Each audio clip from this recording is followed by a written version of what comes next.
Рада приветствовать вас на канале Good Food. Любите простые, вкусные блюда из доступных продуктов? Тогда подписывайтесь на мой канал. Вас ждут разнообразные, полезные видеорецепты. В этом видео приготовим вкуснейший десерт из молока. В этом рецепте используем минимальный набор доступных продуктов. Десерт очень прост в приготовлении, а вкус молочного лакомства не оставит вас равнодушным. Яйца выкладываем в глубокую миску. Добавляем к ним сгущенное молоко.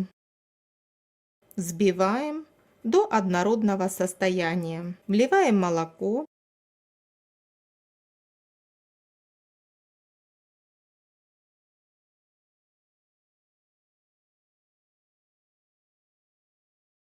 И снова перемешиваем ингредиенты до однородности. Форму смазываем растительным маслом. Выливаем молочно-яичную смесь. Запекаем в духовке при температуре 160 градусов 1,5-2 часа до появления румяной корочки. Духовку во время выпекания не открываем. Я выпекала свой десерт 1,5 часа.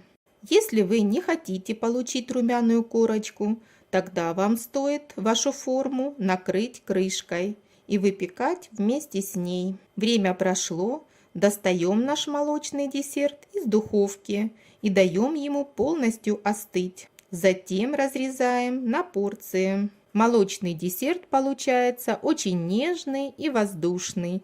Он просто тает во рту. Приятного вам аппетита!